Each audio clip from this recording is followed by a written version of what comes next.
Welcome to the TriniTechcast. This is episode number 148, and today is a special episode. It's an interview with, not that one, interview with Angeline Azeez. She's an abstract artist, and she's here with us to talk about art and digital art and technology and AI and all these different things.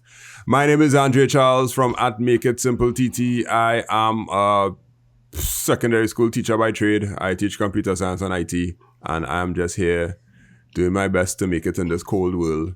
And we have all the hosts here today. So Akim there is here. How are you? Yeah, I'm good. Since we introducing ourselves, I'm a software developer by trade.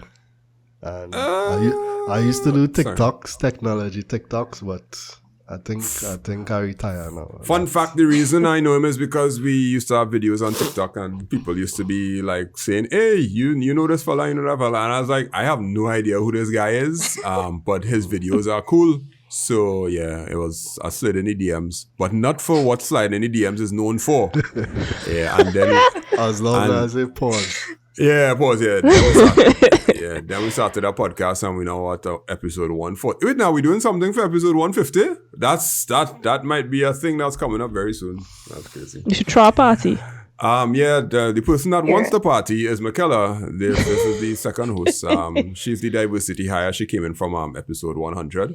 And this is where I have to let you know, Angeline, that she is one of my past students, because that's a flex. That's a full flex. That the gray hairs on my beard have earned me something in this world. Yeah. All right, go ahead, Michaela. Yes.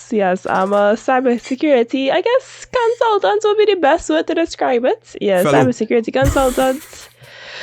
Yeah, as be on podcast, as teach women, as do everything. I am the queen of side missions. You'll find me doing any and everything. Side quests. Yes. Yeah, that's my modus operandi. Just everything, all the side quests. All right, Angeline, tell us about yourself. Let me throw the first question. Anybody can throw a question at you at any point in time, because whatever we get excited about, we'll ask you and we'll be like, ooh, so tell me more about this. So yeah, Angeline, yes. Where are you from in Trinidad? So I am from Kunupe, Central. Big up the Central people. And I wouldn't say I'm a graphic designer. I don't like putting myself in a box like that. So I'll say I'm a storyteller. I'm a storyteller of many forms. So I'm a graphic designer, illustrator, and recently started dabbling in abstract art, which I'm really loving. I like to hear when people rebrand themselves as something that is not conventional. And you're a storyteller. Yes, I'm a storyteller. Right. Yeah, I come from a world where past Gambas are south, so big up the Central people for sure. Gosh. Because Akim... Akim will not I grew agree. up, you could kind of say Central, California. Yeah, that's like Cuba, going down south. Yeah. What you say going down south end? Say it Going again. down south, yeah. Say it one more time, kid. She said it without even having to think about it. So. I'm probably more south than you, because I went to school. You're more south than me for sure. All right. San Fernando and like Princess. Digital storyteller, she says. All right, so where you went to school? I went to school as in like college or high school. College. Now we're talking about high school. Come up, like where the art stuff. Okay. Basically, you're trying to lead up to get to the point why you decided to do art, but we're starting with school first, yeah. Okay, so I would say it stemmed even before school. The moment I could have just picked up a crayon, that was it. This was my purpose in life. I was like, yeah, this is what I want to do. No exaggeration at all. When I started in primary school, I don't know if you guys remember, but like in first year and second year, they would have like these coloring or painting sessions with the entire class, and then the teacher would like put stuff in the staff room, and then parents get to come and view all the kids' art. No, yeah, I have no recollection of such. No. Yeah. That was a thing in primary school. I remember going on. You remember? What was that? Akim, you remember that? Yeah. primary school was too far away from each Okay, other. okay. That's a blue dog. I Is remember that real? going on Paint and drawing all the lines and then filling each one of the little spaces in Microsoft Paint with the little colors. Okay, and yes. that was my. Microsoft That's as far as I Paint. could remember. But primary school art, nope. I don't know. I don't know. That Microsoft Paint actually was something that I liked as well. That was when technology was now learning about what computers are and like IT and. All right, well, make me feel bad now. Go ahead. Go ahead. Yeah. I was I mean, there. I'm sharing my age, right? Yeah. So when we started learning like Microsoft Paint and all that, I was like, okay, this is something I like to do. But again, I wasn't sure if it's something I really wanted to do for the rest of my life. And then I started doing art in, well, Form 4. I chose art as a subject in Form 4 and 5. Oh, what And I school? really enjoyed it in Waterloo Secondary School. Okay. Yeah. And what made me actually choose to do graphic design and go into digital art was I actually reached out to my art teacher in high school. Shout out Miss Smith. Well, she's retired now, but her name is Mrs. Smith. Just one question and one side note. In last week's episode, we were saying that when you meet your teacher, you would still call them sir or miss, right? But it's our one podcast host here that will call their teacher by their first name. Will you ever do that? I will never do that. Okay, I cool. will never, till the end, I do that. All right, we ain't calling that. Okay. All right, back to the regular conversation. I still have respect.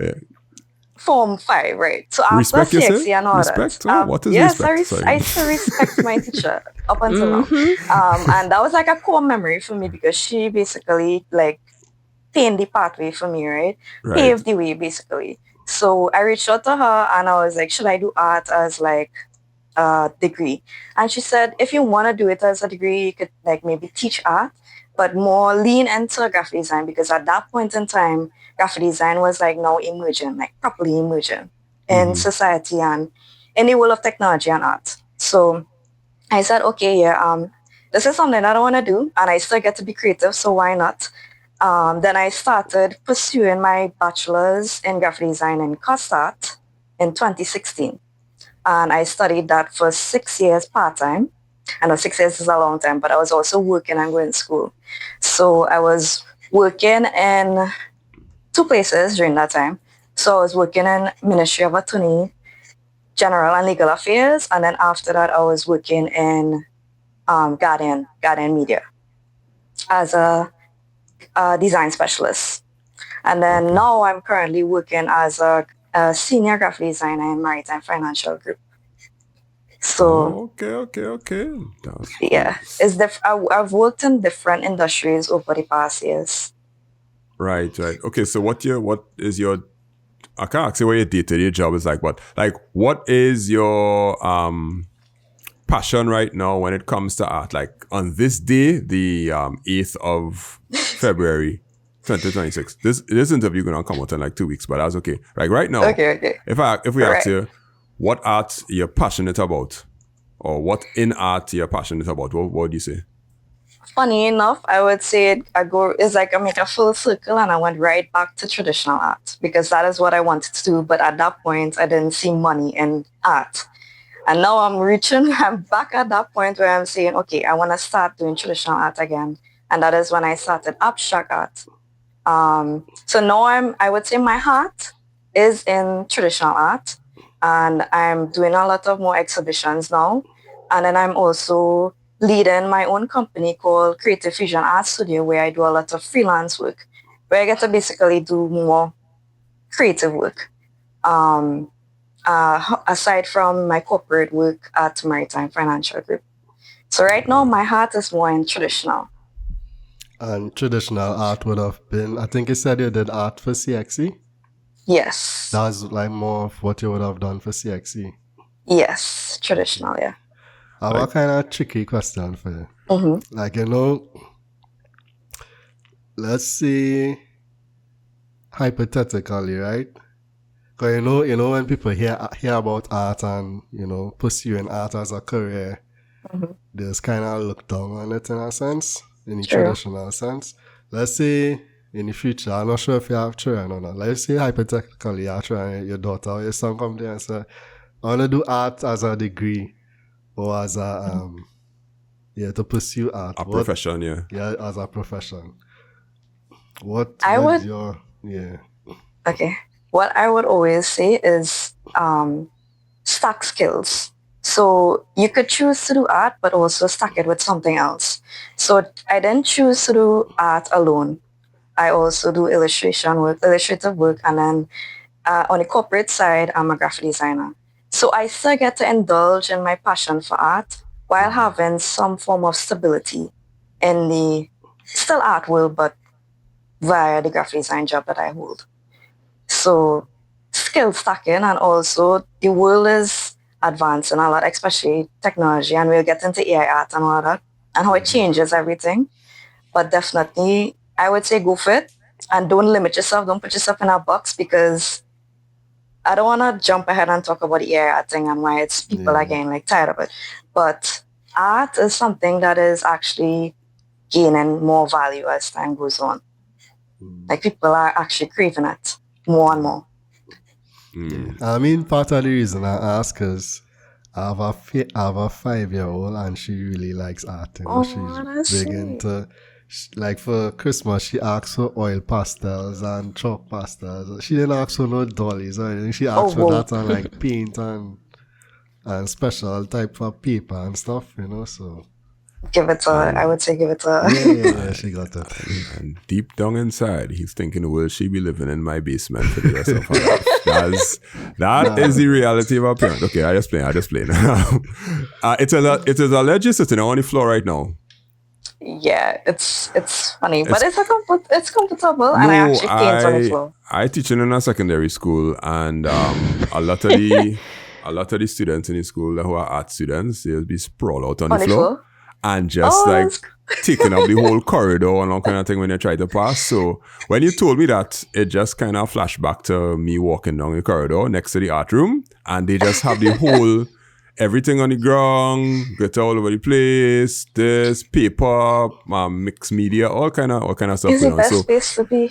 Yeah. So you being on the ground right now, it just it basically screams artist. Yeah. All right. Michaela, you have any question before we move on to the next segment, or are you good? Nope. I'm enjoying just listening right now. All right. Well, we're going to talk about digital art now, because we just found out that Angeline is not just a abstract artist or whatever. She does digital art. She does illustration. So that means you use a lot of digital tools. And on the Training TechCast, we love to talk about technology and how people use technology. So let me hear how techy you are. We'll see how, if your software is licensed. Yeah.